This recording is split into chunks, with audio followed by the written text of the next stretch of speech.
Hey, this is Craig from Guitar Love, and today I want to show you something that I figured out one night. I could not sleep. I knew my show with Kenny Wayne Shepherd was coming up.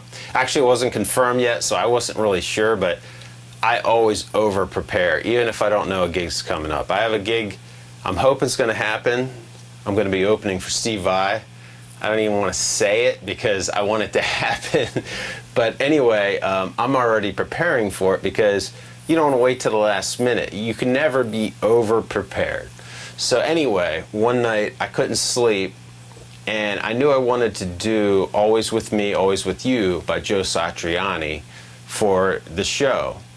And I had no problem with the entire song except for the tapping part. And forever, 20 years, I've had a problem with the tapping part, and I just couldn't figure it out.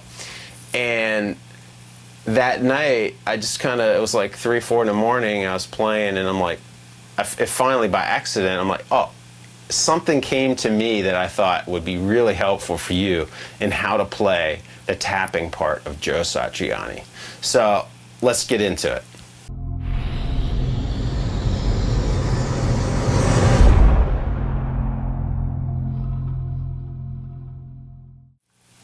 The part I'm going to show you is the tapping part of Always With Me, Always With You by Joe Satriani.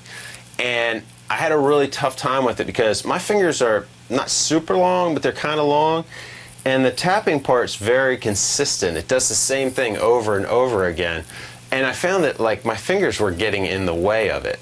So anyway, this is the part that is the tapping part. So,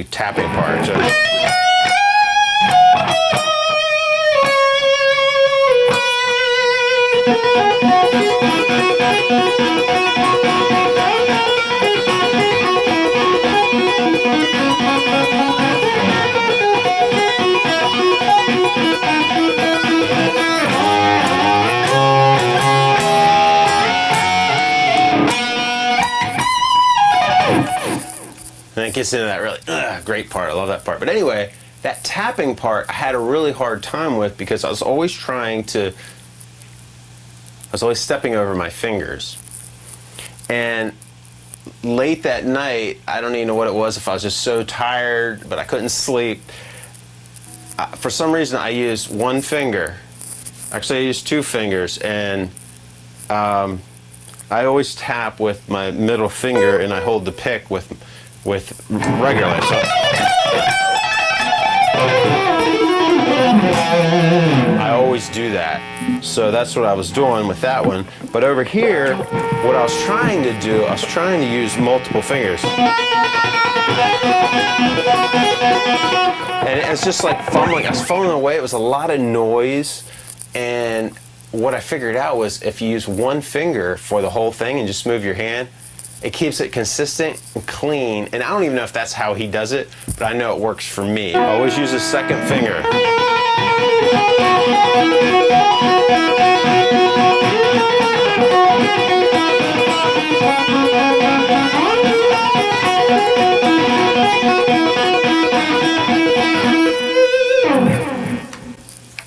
And that's the trick for learning Joe Satriani and keeping it consistent. Everything, it's 8th notes the whole way through. 16th notes, I think, the whole way through it. So this is the technique you're going to use. It's really 3 parts. One is the tapping of the right hand. And you can just practice doing this because it's the same the whole way through. You got to make sure that's with the beat. And then the next part is the hammering on of your left finger, of your left hand. And the way I practiced it was I would hammer on, and I always use my second finger. So I'd tap it.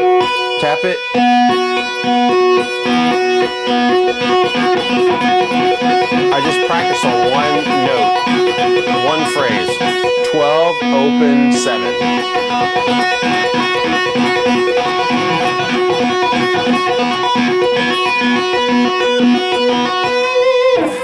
And it's 3 different phrases. The first phrase that ends on the 7th, the second phrase that ends on the 2nd, and the third phrase that ends on the 5th. That gets you into that.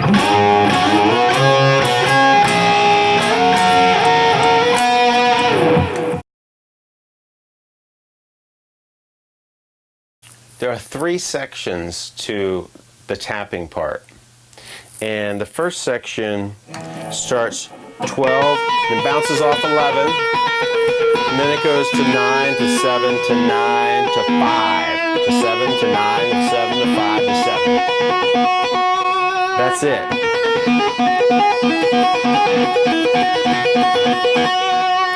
The second section does the same thing, only instead of skipping 7, it goes down 7, back up, and then it goes down to 2, like this. So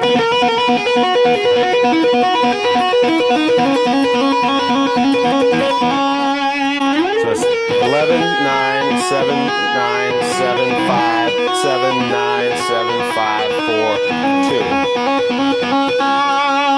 2. The third section is very much like the second section, only it ends on fret 5. So it's 12, 11, 12, 9, 7, 9, 7, 5, 7, 9, 7, 5, 4, 5.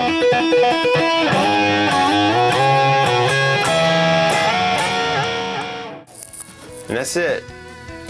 Thanks for watching. Hopefully this will help you conquer that tapping section, which gave me the most difficulty. I always played my own thing there. I never, I don't know, I never really kind of played him note for note as much as that is.